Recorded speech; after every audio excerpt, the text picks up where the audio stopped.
The Lord be with you. and with your spirit. A reading from the Holy Gospel according to St. Luke. Glory to you, O Lord. The two disciples recounted what had taken place on the way and how Jesus was made known to them in the breaking of bread. While they were still speaking about this, he stood in their midst and said to them, "Peace be with you." But they were startled and terrified and thought that they were seeing a ghost. And he said to them, "Why are you troubled? And why do questions arise in your hearts? Look at my hands and my feet, that it is I myself. Touch me and see me. Because a ghost does not have flesh and bones, as you can see I have." And as he said this, he showed them his hands and his feet. While they were still incredulous for joy and were amazed, he asked them, "Have you anything here to eat?" They gave him a piece of baked fish. He took it and ate it in front of them. He said to them, "These are my words that I spoke to you while I was still with you, that everything written about me in the law of Moses and in the prophets and Psalms must be fulfilled." Then he opened their minds to understand the scriptures. And he said to them, "Thus it is written that the Christ would suffer and rise from the dead on the third day, and that repentance for the forgiveness of sins would be preached in his name to all the nations beginning from Jerusalem. You are witnesses of these things." Sisters and brothers, the gospel of the Lord. Praise to you, Lord Jesus Christ.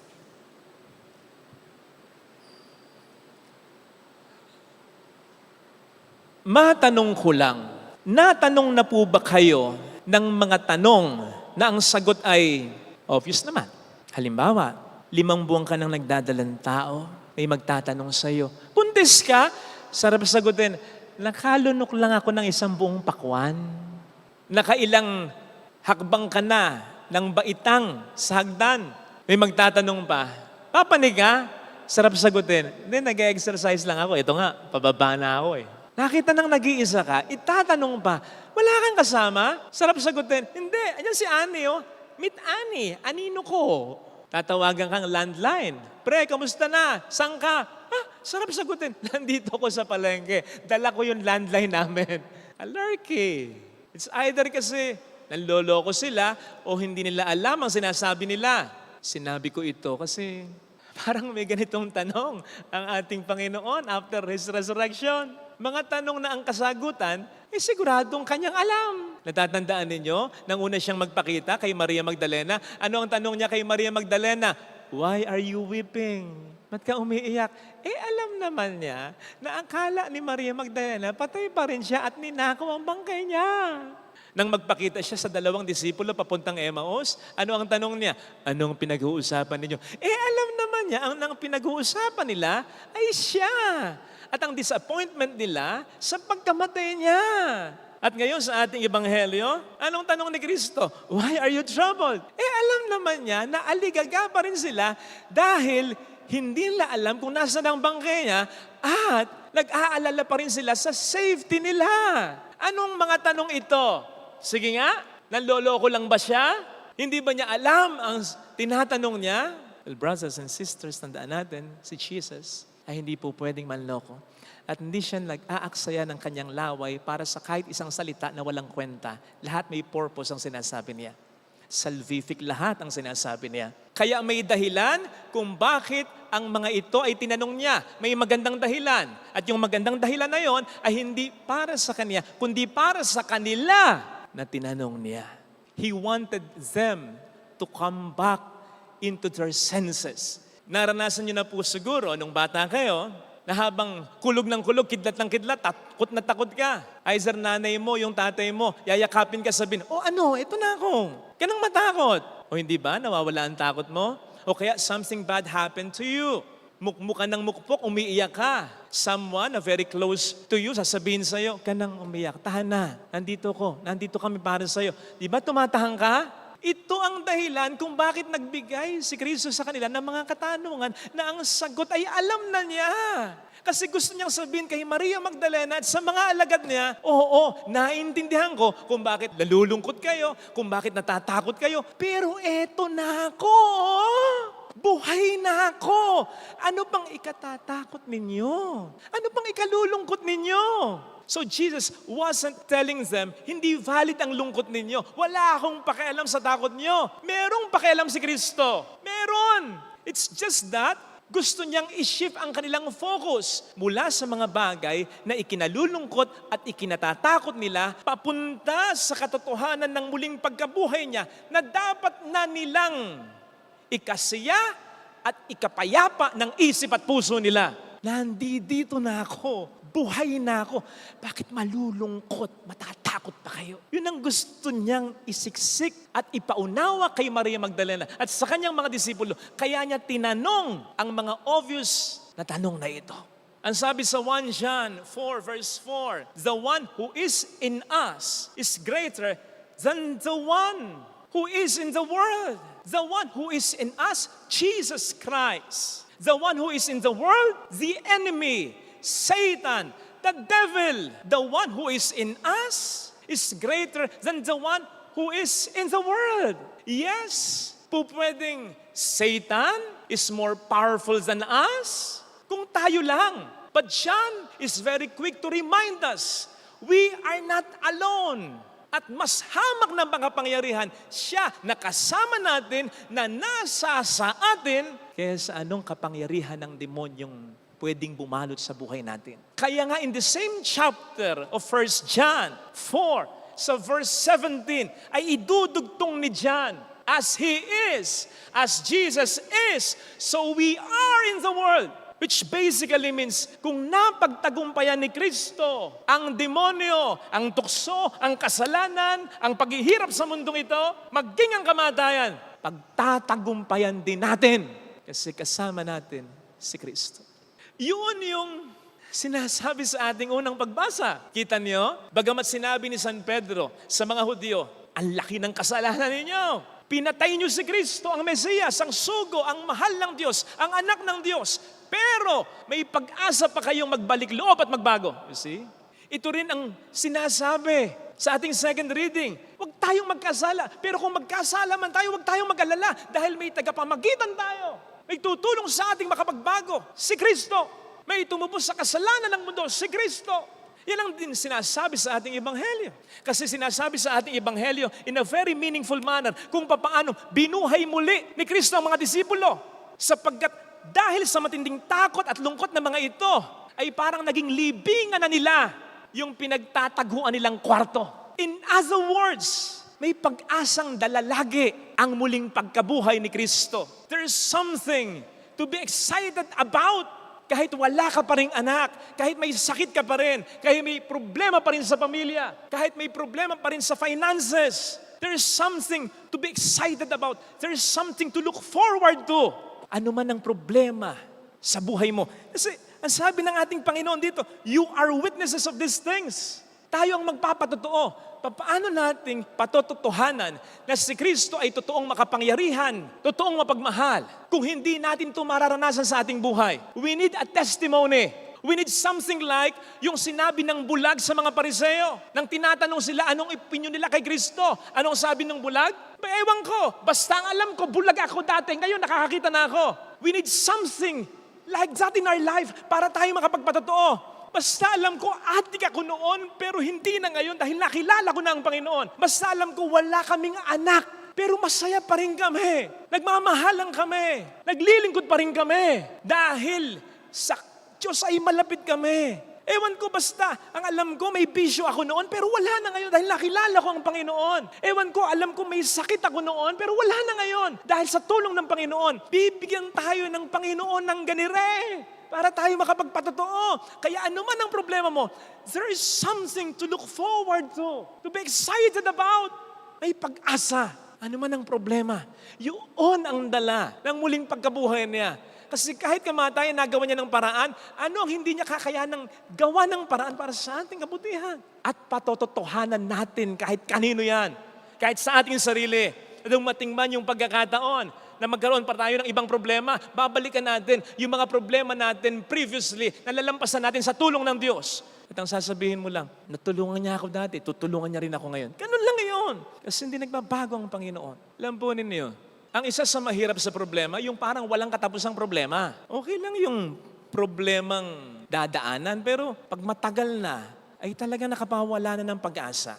Kaya nga, according sa ilang survey, experts have found out na mas malaki yung rate ng mga nagpapakamatay tuwing Lunes kaysa sa ibang araw. Hindi masyado sa Biyernes, kasi kapag Biyernes, TGIF, weekend, break time, happy hour, happy time, bonding time, barkada time. Parang natatapos panandalian yung problema, yung work, pero pagdating ng Lunes, kayod na naman, problema na naman, aral na naman, negosyo na naman.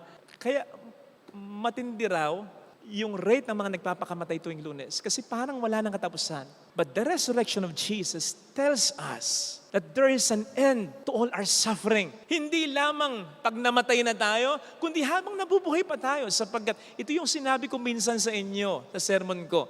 Habang tayo nabubuhay, pwede na tayong makaranas ng pagkamatay. Dahil sa mga problema sa ating buhay, pwede na tayong makaranas ngayon pa lang, therefore, ng muling pagkabuhay. Because the truth is, you don't have to suffer a lot. Hindi natin kinakailangang magdusa dahil sa anumang problema, in as much as ang Panginoon ay ating kasama. O hindi ba, katulad ng example natin kanina, natatakot ka kasi kumukulog, kumikidlat. Nang yakapin ka ng nanay o ng tatay mo, o hindi ba, hindi ka na natakot o nabawasan na yung takot mo. Pero chances are, hindi agad tumigil yung kidlat. Hindi agad tumigil yung kulog. Hindi nagkailaw o nagkakuryente agad. At tulad ng sabi rin natin kanina, pwedeng nalulungkot ka, something bad happened to you or to your family. May nag-console sa'yo, tumahang ka, pero hindi suddenly naging maayos ang buhay mo. In the same way, na matapos masigurado ni Maria Magdalena at ng mga alagad, na muling nabuhay nga si Kristo. Kapatid, inusig pa rin sila. In fact, marami ang pinatay sa kanila. But they had joy. They had peace in them because they really believed and they really felt Jesus was with them. Hindi natin kailangang magdusa sa problema. Pwede tayong malungkot, pwede tayong mag-alala, pwede tayong masaktan, pansamantala. Pero hindi dapat yung pagdurusa na parang wala ng pag-asa. Mahirap pagdusa, yung parang wala ng pag-asa. Kasi parang wala ng katapusan talaga. Kasi habang kasama natin si Kristo, at tulad ng sinasabi sa ating ikalawang pagbasa, kung talagang sumusunod tayo sa Kanya, kung talagang nagmamahal tayo sa Kanya, mararamdaman natin ang pangako niya. Sa Romans 8:28, all things work together for the good of those who love Him. May mangyayaring maganda kapag ang ating buhay ay nasa mga kamay niya. Ang problema, mas pinakikinggan natin madalas ang sigaw ng demonyo kaysa ang bulong sa atin ni Kristo. You might ask, Father naman kasi, kung bakit mas malakas talaga yung sigaw ng diablo. Wala nang magandang mangyayari sa'yo. Hindi ka na makakaahon sa kalagayan mo. Hindi ka na gagaling. Hindi na maayos ang buhay mo. Kumpara sa bulong ni Kristo sa akin. Mahal kita. Hindi kita pababayaan. For I know the plans I have for you. Plans not to harm you, but plans to give you hope in the future. I'm with you. Kung sana isigaw niya, parang mas marinig ko, hindi ang diablo kundi siya. Matanong kita, kailan ka ba sumisigaw? Di ba kapag malayo ang kausap mo? Kailan ka bumubulong? Pag malapit lang yung kausap mo? O kaya kung gusto mong mas lumapit sa iyo yung kausap mo, ano nga yun? Kapatid, kung nasa sa atin si Kristo, hindi makalalapit sa atin ang demonyo. Kaya sisigawan niya tayo, walang mangyayaring maganda sa'yo, hindi ka mahal ng Diyos. Puro kamalasan na lang yan. Wala silang utang na loob sa'yo. Magpakasama ka na lang. Kasi Nasa sa'yo si Kristo. Ang tagal mo nang nagsisimbi. Ang tagal mo nang nagpapakabuti. Ang tagal mo nang sumasama sa Kanya. Ngayon ka pa ba niya iiwan? Kung siya ay mabuti sa masasama, sa'yo pa kaya? Kaya mas malakas yung sigaw. Ay, malayo sa'yo ang dyablo, hindi makalapit sa'yo. Pero kaya mas malakas yung sigaw, pinakikinggan mo. Kaya bumubulong lang sa'yo si Kristo. Kasi siya ay nasa sa puso. Malapit na siya sa'yo. Ang kailangan mo lang gawin, siya ang pakinggan mo. Yung bulong niya, hindi yung sigaw ng dyablo. Pag pinakinggan mo yung bulong niya, kapag pinanghawakan mo, kahit minsan mo lang marinig ito. Kasi ang Diyos ay hindi nagbabago. Minsang nasabi niyang mahal ka niya, hindi na magbabago yun. Panghawakan mo yun. Pag pinanghawakan mo yun, hindi mo man na marinig kahit ano ang sigaw ng dyablo sa'yo. Besides, hindi makikipagpalakasan ng sigaw o ng boses ang Diyos at dyablo. Kasi ina-expect niya sa dami ng mga mabuting ginawa niya sa iyo. Ina-expect niya siyang paniniwalaan mo. Ina-expect niya by this time alam mo na kung sino sa kanilang dalawa ang nagsasabi ng totoo. Ano? Dyablo ang magsasabi ng totoo? Kilabutan tayo. Besides, kung isisigaw mo pa yung tanong, mahal mo ba ako? Eh hindi ka talaga makakarinig ng sagot. Kasi obvious na yung sagot. Look at my hands.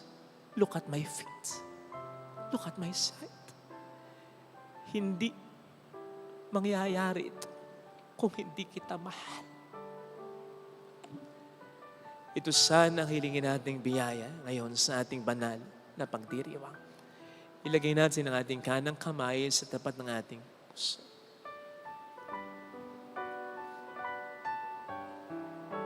Mahal ka ng Diyos. At marami siyang languages of love. Huwag kang mag-focus sa isa.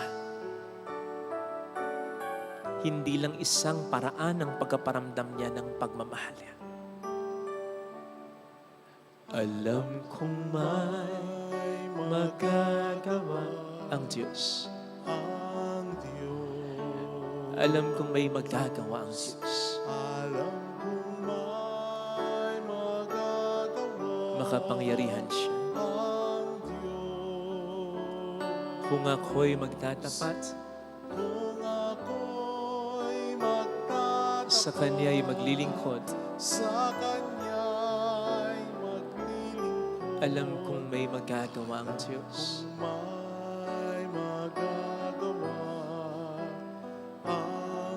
Alam kong di rin kinang Diyos ang samo ko.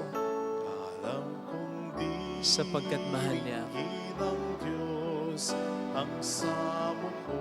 Alam kong di rin kinang Diyos ang samo ko. Alam kong di rin ginang Diyos Sapagkat alam niya ang pinagdaraan. Kung ako'y magtatapat, kung ako'y magtatapat, sa Kanya'y maglilingkod. sa Kanya'y maglilingkod. Alam kong di rin kinang Diyos ang samo. Di rin ginang Diyos ang Pikit natin ang ating mga mata. Panginoon, patawad sa aking pagtutuda. Patawad sa pagtatampo ko sa iyo. Patawad sa pagsusumpat ko sa iyo. Masyado kong pinakikinggan ang sigaw ng kalaban. Pasensya na, Panginoon. Masyado lang akong pinanghihinaan ng kalooban. Mula ngayon, ang pakikinggan ko ay ang bulong mo. Yung kahit minsan mo lang sa aking ibinulong, babalikan at babalikan ko yon. Kasi alam ko, hindi ka nagbabago ang aking Panginoon. But please help me, ha, Lord? Hindi ganun kahirap ito. Tulungan mo kung paniwalaan ang mga sinabi mo. Hallelujah! Purihin ang Diyos. Hallelujah! Pasalamatan siya. Siya ay muling babalik sa natin. Hindi niya tayo iiwan, hindi niya tayo pababayaan. Mahal ka ng Diyos, paniwalaan mo yan. Hallelujah! purihin ang Diyos. Maniwala ka at this very moment, tinatanong ka ng Diyos, bakit ka natatakot? Bakit ka nalulungkot? Ba't ka nagdududa? Eto ako, buhay ako sa buhay mo. Mayroong magandang mangyayari sa iyo. Basta pabayaan mo kung maging Diyos ng buhay mo. Pabayaan mo kung gumalaw sa buhay mo. Sumunod ka sa mga gusto ko. Kung lalapit ka kay Jesus, ang biyaya ay mas aagos. Mayroong magandang mangyayari sa iyo.